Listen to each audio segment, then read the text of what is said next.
नमस्कार साथियों, चुनाव की घोषणा हो चुकी है। बल्कि एक पहला दौर तो चुनाव का कल 19 तारीख को संपन्न भी हो चुका है। शायद 102 सीटों पर हुआ है और बाकियों की तैयारी है। अब हमारे यहाँ हरियाणा में कितनी मज़ेदार बात है, मज़ेदार कह लो या दुर्भाग्य कह लो, अभी तक कांग्रेस ने सीटों की घोषणा पूरी तरह से नहीं की है। कुछ छन छन के, कुछ उड़ उड़ के खबरें आ रही हैं। बड़ा अजीब सा लगता है। हालांकि मैं कोई कांग्रेस समर्थक नहीं हूँ, मैं कांग्रेस का वकील भी नहीं हूँ, लेकिन एक मजबूरी है। जिस कांग्रेस का हम हमेशा विरोध करते रहे, आज हमें उसका समर्थन करना पड़ रहा है। ये हमारी मजबूरी है, क्योंकि जिस कांग्रेस को हटाकर जिसके बदले में अच्छे दिन के बहकावे में आके पब्लिक जिनको लाई थी, उन्होंने तो कतई ऐसा कर दिया कि उससे तो वही भले थे और हमको तीसरा विकल्प तैयार नहीं कर सकी जनता, इसलिए फिर उन्हीं को लाना पड़ रहा है। ये जनता की मजबूरी है। विधानसभा के चुनाव में भी हालांकि कांग्रेस का सारा घर बिखरा पड़ा था, फिर भी बाय डिफ़ॉल्ट, क्योंकि इनसे पिंड छुटाना था मनोहर लाल एंड कंपनी से, तब इनको 30-31 सीटें इनको दे दी थी। उनको सपने में भी ख्याल नहीं था तुम्हें इतनी सीटें मिल जाएंगी, तो शायद वो कुछ एक बेहतर परफॉर्म करने की कोशिश करते। अब वही काम फिर हो रहा है। देखिए, जानी पहचानी बात है। मध्य प्रदेश में क्या हुआ था, वहाँ कांग्रेस पार्टी की सतहों के अंदर, उनकी सफ़ों के अंदर भाजपा ही घुसे हुए थे और बाद में पहचान भी लिया गया कि जो उनका सबसे बड़ा मोहरा था कमलनाथ, वही उनके घर का भेदी था, वही अंदर से पलीता लगा रहा था। लेकिन दुर्भाग्य ये है कि उसके बावजूद भी कांग्रेस हाईकमांड कोई सबक लेने को तैयार नहीं है। यही परिस्थिति आज हरियाणा में भी नजर आ रही है। भाजपा ही जो हैं वो कांग्रेस में भी घुसे हुए हैं और उनका पूरा संपर्क भीतर खाने ठीक चल रहा है। और ये दरअसल ये राजनीतिक पार्टियां जनता को बेवकूफ़ बनाती हैं। सब अपने घर भरने को लगे हुए हैं। बस तेरी आजे तो तू मेरी कमर खुजाना, मैं आऊँगा तो मैं तेरी कमर खुजाऊँगा। काम करके किसी को रुकने नहीं चाहिए। लूट मार का धंधा, थोड़ा थोड़ा लोक दिखावा करने के बाद अब अपना घर भरने का, अपने परिवार का, अपना सारा काम होते रहना चाहिए। किशन पाल जी जब सत्ता में नहीं थे तो जो सत्ता में थे उनसे खूब काम कराए, खूब माल बनाया। जितना किसी कांग्रेसी ने नहीं कमाया उससे कई गुना तो ये कमा गए उस वक्त। संपर्क हैं, अच्छे हैं, संपर्क रहने भी चाहिए, तभी तो ये लूट का धंधा कायम रह सकता है। अब वही धंधे अब काम आ रहे हैं। अब टिकटों में जो पेच फंस रहे हैं वो यही फंस रहे हैं कि वो उनको कौन सा कैंडिडेट कहाँ खड़ा करना चाहिए, कहाँ नहीं खड़ा करना चाहिए, इसी बात का लेन देन हो रहा है। अब भाजपा वालों की पूरी कोशिश ये रहती है कि जो भी कैंडिडेट खड़े करे जाएं वो उनकी चॉइस के होने चाहिए। यानी अखाड़े में जो पहलवान आ रहा है, तगड़ा पहलवान, यार मेरे मुकाबले मत करना, वो थोड़ा सा कमज़ोर सा है, उसको ले आओ तो यार मेरा काम ठीक हो जाएगा। तो यही धंधा यहाँ पे चल रहा है और ये क्या मजबूरी है। अब इसकी हम डिटेल में तो हम नहीं जा सकते और कोई पुष्टि भी नहीं कर सकते, लेकिन जो साफ दिखाई दे रहा है, कतई हम जैसे भी, हम कोई विशेषज्ञ नहीं हैं, हमारी कोई अंदर कोई पैंठ भी इतनी ज़्यादा हम नहीं मानते, लेकिन जो थोड़ा बहुत छन छन के आ रहा है कि जिस तरह की अड़ंगेबाजी लग रही है और जिस तरह से डिले किया जा रहा है। अब कुरुक्षेत्र की सीट पे है आम आदमी पार्टी को, एक सीट मिली थी, उन्होंने तो मिलते ही अपना आदमी लगा दिया। शायद सुशील गुप्ता जी हैं, वो लगे हुए पूरे जोर से, उनका अपना प्रचार और काम धाम पूरा सेट अपना चल रहे हैं। और यहाँ अभी तक यही नहीं पता कौन किसके मुकाबले में लड़ेगा। तो आधी लड़ाई तो आप यहीं हार रहे हो। और हर भाजपा का नेता, आज स्थिति ये है कि बाय डिफ़ॉल्ट इनके दुष्कर्मों की वजह से जेजेपी का तो सफाया हो ही गया। हमने संख में जेजेपी का भी हाल लिखा है। किसी गांव में घुसने की हिम्मत नहीं है दुष्यंत चौटाला की, ये इसके परिवार की, और दावा कर रहे हैं 10 सीटें लड़ेंगे। तो ये हालत हो रही है, 10 सीटें लड़ेंगे और पूरे 10 की मिला के 10,000 वोट आने का जुगाड़ नहीं दिख रहा है इनका। और भाजपा की स्थिति भी कोई इससे ज़्यादा बेहतर नहीं है। नायब सिंह सैनी किसी गांव में जाते हैं, उसका भी हमने जिक्र किया है, तो वहाँ पे पलवल से ढो के भीड़ ले जा रहे हैं और गांव के लोग आके थोड़ी देर तो तमाशा देखते हैं और जब वो झूठ के गोले छोड़ने लगता है फिर उठ के चल पड़ते हैं लोग। तो यही हाल ये एसडीएम नगर में भी हुआ हमारे। हर जगह जहाँ भी जाते हैं, अब नायब सिंह सैनी बेचारा अभी तो आया है, प्रधान क्या मुख्यमंत्री बना है, तो ये खट्टर को भी पेल रहे हैं, भाई आपने भी 10 साल राज कर लिया, 9.5 साल, तो आपकी थोड़ी बहुत पैंठ होगी। पैंठ उसकी भी कुछ नहीं है बेचारे की। लेकिन अब ये धर्म धंधा है, करना तो है, ये लोगों को बेवकूफ़ बनाने के लिए आ जा रहे हैं, लेकिन पब्लिक नहीं आ रही है। साफ दिख रहा है कि लोग इनकी मंजी ठोकने को तैयार खड़े हैं।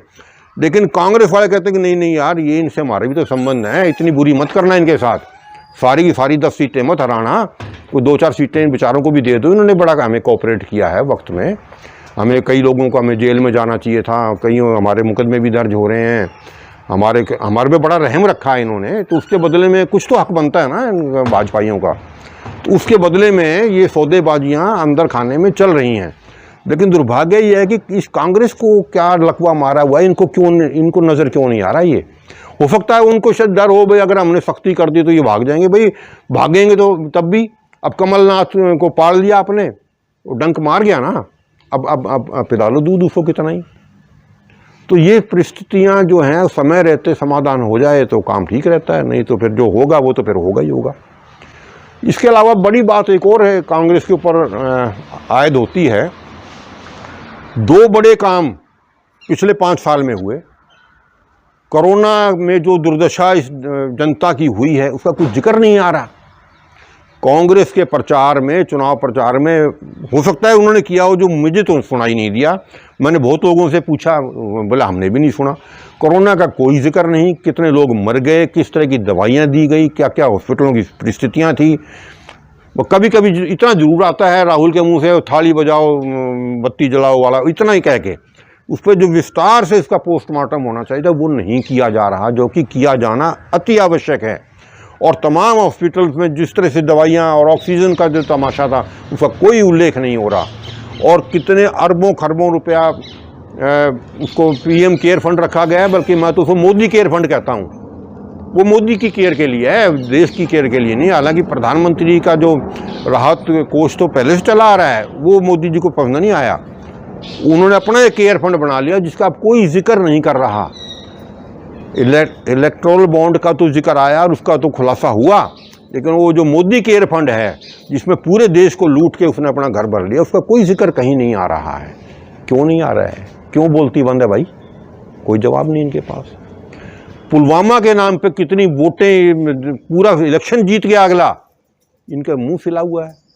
इनमें अगर थोड़ी बहुत भी बुद्धि का इस्तेमाल करने की क्षमता होती तो जो 40 जवान मरे थे उनके घरों में गए होते, उनके घरों से लोगों को लाए होते कि इन लोगों की हत्या करने वाले ये बैठा रखे हैं। जो पुलवामा के नाम पे क्या पहला वोट, पुलवामा के शहीदों के नाम पे क्या पहला वोट समर्पित हो सकता है? मैं मेरे फर्स्ट टाइम वोटर से कहना चाहता हूं कि आपका पहला वोट पुलवामा में जो वीर शहीद हुए, उन वीर शहीदों के नाम आपका वोट समर्पित हो सकता है क्या? जिसने ये ड्रामे किए थे तब वो आए लोग, वो बताएं कि पुलवामा के शहीद नहीं, पुलवामा के लोगों की हत्या जिसने करी थी। लेकिन कांग्रेस को तो पता नहीं क्या लकवा मारा हुआ है, ये बातें बिल्कुल पब्लिक के सामने नहीं ला सकते ये लोग। चुनाव आयोग में गए, चुनाव आयोग मतलब प्राइवेट लिमिटेड, मोदी का अपना, सुप्रीम कोर्ट के मुंह पे तमाचा मारा कि ना तेरा कहना नहीं मानते, हम तो अपना चुनाव आयोग बनाएंगे और चुनाव आयोग वो होगा जो मेरा कहना माने, पब्लिक के लिए थोड़ी बनाएंगे। 6 महीने तक चक्कर काटते रहे, उसने मिलने से इनकार कर दिया। नहीं मिलने दिया तो तुम भी अपने बैठ गए। क्या यही तुम्हारी ताकत है? नेशनल लेवल की पार्टी है, सबसे पुरानी, तुम्हारी औकात इतनी ही है। आम आदमी पार्टी भी उसी दिल्ली में है, उनको भी तकलीफ थी इससे, घेराव नहीं कर सके। लाख नहीं तो 50,000 आदमी उसके चुनाव के दफ्तर आगे बिठा देते, होता लट्ठम पट्ठम जो भी होता, चुनाव आयोग नीचे आके बात करता इनसे, एक एक बात मानता, लेकिन कोई मतलब नहीं है। लड़ना तो चाहते ही नहीं है। जो जनता की मजबूरी है कि तानाशाही से किस तरह से पिंड छूट जाए। हालांकि तानाशाही तो किसकी कोई गारंटी नहीं है कि अगले आने वाले नहीं करेंगे। हाँ, ये एक संतुष्टि हो सकती है कि आने वालों को इतनी उनके पास पावर नहीं होगी, क्योंकि वो गठबंधन की सरकार होने वाली है। इंडिया गठबंधन जो है उसमें कई पार्टियां होंगी, और जब कई पार्टियां होती हैं तो वहाँ पे तानाशाही से बचत रह जाती है। देखो कितनी आम लोगों को नहीं पता, इजराइल का जो है उदाहरण दे रहा हूँ, कोई बहुत अच्छा देश नहीं है, लेकिन वहाँ पे कितना जो भी कुछ सरकार चल रही है, आज तक अगर मेरी समझ सही है, कभी सिंगल पार्टी की गवर्नमेंट नहीं रही, हमेशा ही कोलिशन गवर्नमेंट रहती है। तो एक गवर्नमेंट अगर एक की बना दी तो तानाशाही को आप रोक नहीं सकते, और वो भी फुल पावर दे दी, फिर तो गजब ही गजब है, जिसके लिए मोदी जी तरस रहे हैं। अब 372 और 400 पार इसीलिए है कि फुल पावर मिल जाए, फिर तो मैं पलस्तर फेर दूंगा सबका। तो इससे तभी बचा जा सकता है जब कोलिशन गवर्नमेंट हो और सभी पार्टियों का उसके अंदर योगदान हो, तो तानाशाही से बचने की संभावनाएं हो सकती हैं।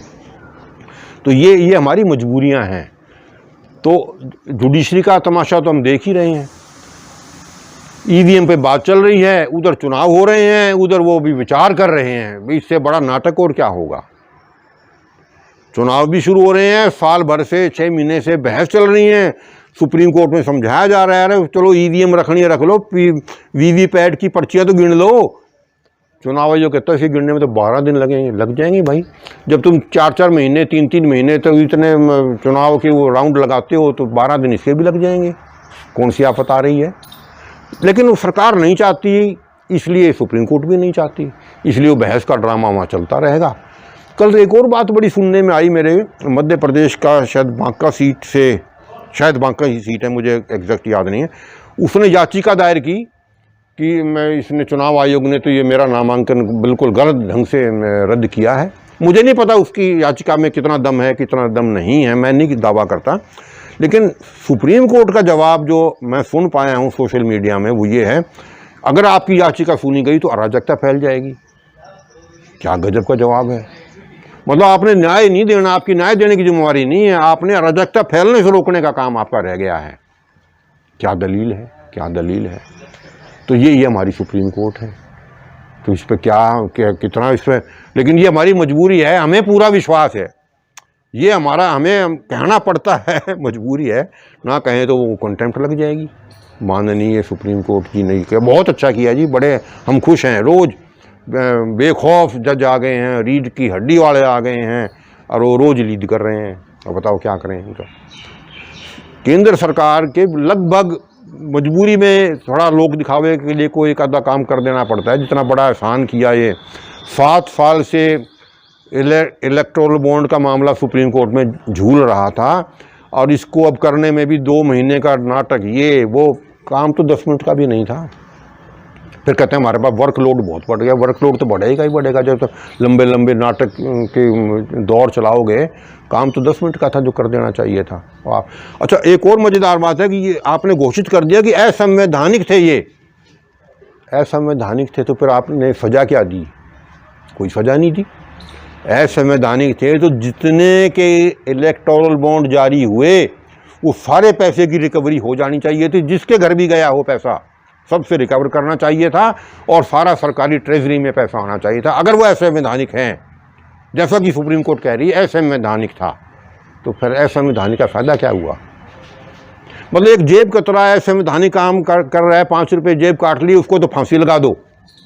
और जिसने हज़ारों करोड़ रुपया देश का लूट लिया असंवैधानिक काम करके, उसके लिए आपने कुछ नहीं किया। क्या गजब का न्याय है। फिर हमें न्यायपालिका में तो पूरा विश्वास है, वो तो हमारी मजबूरी, हमें करना पड़ेगा।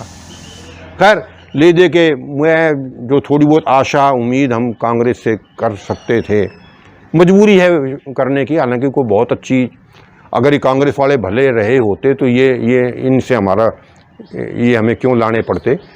गलतफहमी में लोगों को हो गया भाई चलो इनसे पिंड छुप जाए, दिया आ जाएंगे, लेकिन इन्होंने घोषित कर दिया कि हमसे तो वही भले थे। तो ये मजबूरी है कि हम कांग्रेस को ला रहे हैं इसलिए, लेकिन कांग्रेस तो खुद आने को तैयार नहीं है।